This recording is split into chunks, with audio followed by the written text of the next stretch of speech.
I'm Mike Payne. Hi, I'm Maya Mohin. And this is Show Buzz. Each week we talk about one of our favorite TV shows and share our reactions with you. And this week what we're doing is talking about The Walking Dead Season 6, Episode 6, Always Accountable.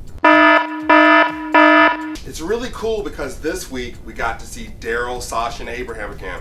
We haven't seen them for at least 2 episodes, and I kind of missed their storyline, and I wanted to really see what was happening with them. This episode started out awesome with a crazy car chase and a shootout, right? Mm-hmm. Like, immediately my blood pressure was like up.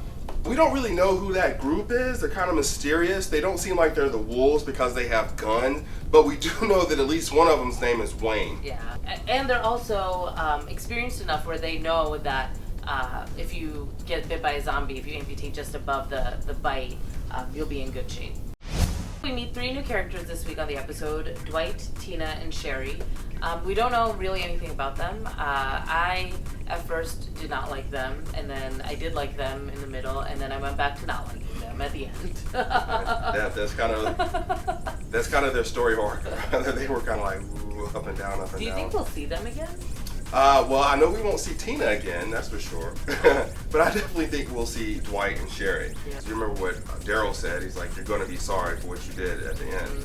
Stealing his bike? Yeah. Dwight, Sherry, and Tina kidnapped Darryl because they don't know who he is. They think he's part of another group, which is the group that they look like they're escaping from. Who is that group that they're escaping from? We know that it's not the wolves because they have guns. Sherry did make mention of batshit crazy rules.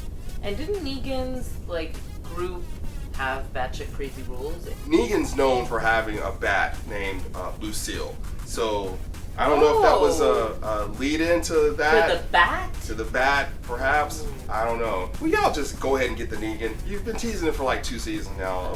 We know who the actor is. He's been cast. Yeah, they just cast Jeffrey Dean Morgan as Negan. So yeah, let's go ahead and just get to that.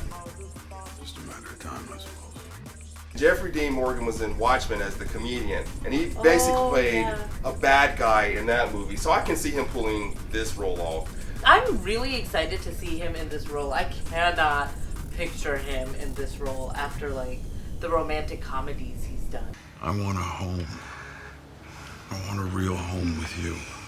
At this point, Jeffrey Dean Morgan is the biggest actor they've cast in The Walking Dead, and I think that's great. I really think that he can pull that off. I'm gonna say that Andrew Lincoln in Love Actually is way bigger. One thing that was interesting was this the mass zombie removal method that Dwight talked about how they cleared basically this entire forest of zombies by setting the place on fire.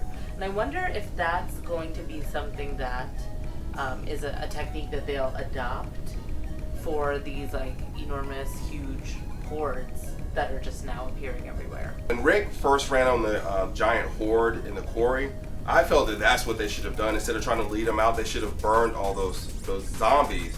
So it's interesting to see that this threesome did the same thing. There's a little bit more love on this episode too. I don't know what's happening with The Walking Dead. It's like love everywhere. It's Love Actually. They've been hinting towards the 2 of them getting together, but this is the episode where he finally said his true feelings about Sasha. I don't know. That chemistry's kind of weird to me. Well, they're both fighters. They're both fierce, so I can see where they would mash. They both called each other's business out. Sasha called out Captain Abraham's crazy, violent, need to kill zombie streak, and he called out her business too when he called out the party that she had her massive freak out at. So I think that actually maybe they would be good for each other. Colonel Abraham decides to go off on his own and do a little shopping. So on his shopping trip, he finds an RPG, a rocket launcher. I mean, of course, you'll find that in a zombie apocalypse. What better weapon could you want in a zombie apocalypse than an RPG, especially with the giant hordes that they're facing at this point? Yeah.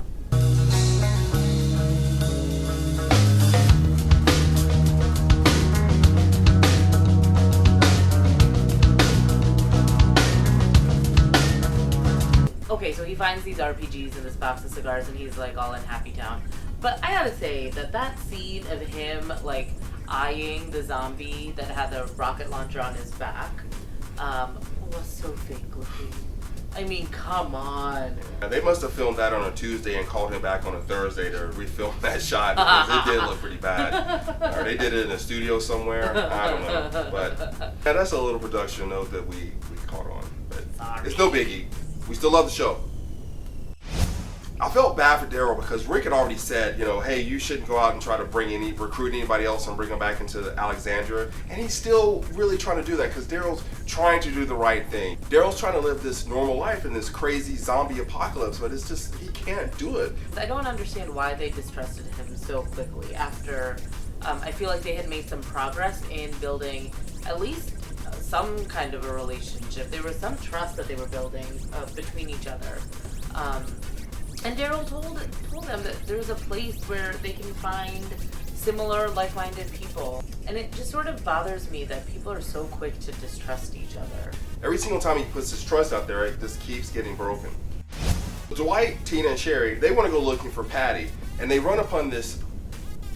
They run upon this greenhouse, which they obviously recognize. And when they walk in, they see two zombified bodies on the ground that had been encased in melted glass. I thought that was really cool. That was another one of those cool deaths that The Walking Dead always pulls off. Tina trips, falls in the glass, and then gets eaten by one of the zombies. That's just another example of some dumbass getting killed in The Walking Dead. To be fair, she got startled when she went to go lay flowers on these people, and they jumped up out of the glass. They didn't jump out of the glass. She fell on the glass, and the glass broke, and that's how they got out of the glass. That's so... Oh yeah, she got startled because they moved under the glass. Exactly. Yeah, they moved under the glass, and then she got startled, fell on them. Oh, that sucks. That sucks. That's so frustrating because that is really similar to what happened to Darryl when he was trying to get his crossbow. Hey, Darryl. Hey, guess what? There's a zombie behind you, and you see it coming. Why would you turn your back to it? You are in the zombie apocalypse. You have to, at all times, be aware of your surroundings. And these people have obviously survived for a while, so you think that they would know that kind of stuff. How do you turn your back on a zombie, especially when you see it coming? I don't understand that. I think it's because the writers and the producers of this show want us all to have blood pressure problems.